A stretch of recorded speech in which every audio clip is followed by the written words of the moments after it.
తన మీద హత్యా ప్రయత్నం చేయబోయారన్న నాటకంతో పోలీస్ స్టేషన్ లో అడుగుపెట్టింది. లేదు లేదు లేదు లేదండి. It is true. ఎలా నిరూపించగలరు? ఇంతకు మునుపు ఇలాగే ఒక అబ్బాయిని ప్రేమించినట్టు నటించి ఇలాగే పట్టుబడింది. అబద్ధం. నిజం నిజం. యువర్ ఆనర్, సాక్షిని ప్రవేశపెట్టడానికి అనుమతించవలసిందిగా కోరుతున్నాను. జడ్జి గారికి నమస్కారం.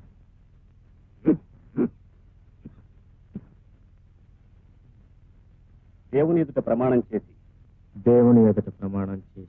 అంతా నిజమే చెబుతాను. అబద్ధం చెప్పాను.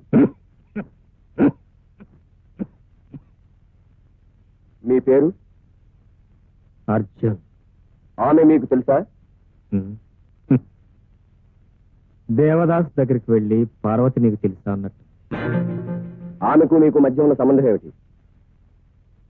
దీపానికి వెలుతురికి మధ్య ఉన్న సంబంధం, గాలికి పూల తావికి మధ్య ఉన్న సంబంధం, కెరటానికి ఒడ్డుకి మధ్య ఉన్న సంబంధం. అంటే మనిషి కంటే మనసు గొప్పదని, ఎంతో విలువైనదని, దానికి ప్రేమే తృప్తినిస్తుందని తెలుసుకున్నాను. నేను నా మనసు కల్పన పిచ్చిగా ప్రేమించాను. కన్నవాళ్ళని కాదనుకున్నాను, తోడబుట్టిన వాళ్ళని వదులుకున్నాను. ఆమె రాత్రి, ఆమె పగలు, ఆమె నా సర్వస్వం, ఆమె నా ప్రపంచం. ఒక పిచ్చి వాళ్ళ ఆమె సన్నిధిలోనే చివరికి ఇద్దరం కలిసి బ్రతకడం కూడా ప్రారంభించాం. అంటే సారీ, ఇద్దరం కలిసి సంసారం ప్రారంభించాం. మనసులో కలిసిన క్షణంలోనే పెళ్లి జరిగినట్టుగా భావించాం. విడిగా కాపురం కూడా పెట్టాం. రోజులు క్షణాల్లా గడిచిపోతున్నాయి. రోజు నేను ఆఫీస్ నుంచి తిరిగి వచ్చేసరికి తల నిండా మల్లెలు పెట్టుకుని అందంగా అలంకరించుకుని ద్వారం దగ్గరే నిలబడేది నా కోసం. ఇంట్లో అడుగు పెడుతూనే స్వర్గంలో అడుగు పెడుతున్నట్టు భావించేవాడు. ఇద్దరం చెరో కుర్చీలో కూర్చుంటే తనువులు వేరవుతాయని ఒకే కుర్చీలో ఒకరి ఒళ్ళో ఒకరం చిలకా గోరింకల్లా కూర్చుని చుక్కలను చూస్తూ తెల్లవారులో మాట్లాడుకునేవాడు.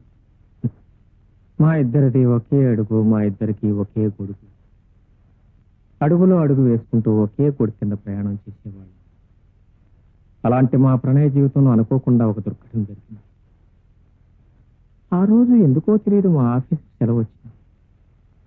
నేను పెందలాడి ఇంటికి వచ్చాను.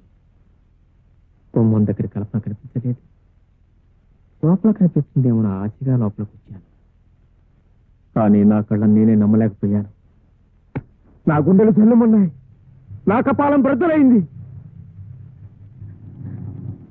నా కల్పన, నా ప్రేయస్ కల్పన, నా ఊర్వశి కల్పన ఎవడో పరాయి మగాడి హస్తాల మధ్య నా నోటితో నేను చెప్పలేను చెప్పలేను చెప్పలేను.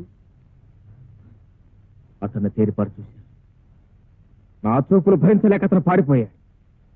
తన చేతిలో ఉన్న 500 రూపాయలని దాచుకోవడానికి ప్రయత్నించింది కల్పన.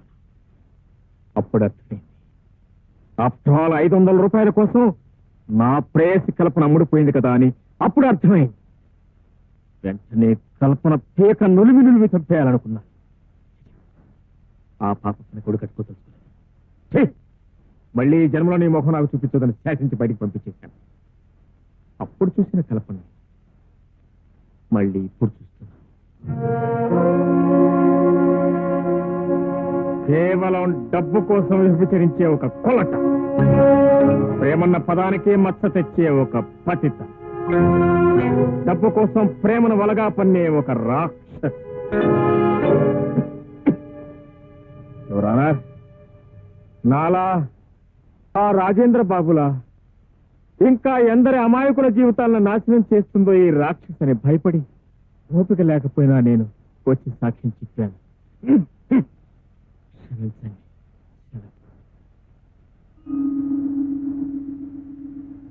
కల్పన అనే ఈ అమ్మాయిని ఒక నీతి తప్పిన ఆడదిగా కోర్టు వారు నిర్ణయిస్తూ ఐపీసీ 497 సెక్షన్ ప్రకారం శిక్షించే అవకాశం ఉన్నా మొదటి తప్పుగా హెచ్చరికతో విడిచిపెడుతూ ఆమె అర్జీని తిరస్కరిస్తున్నాం.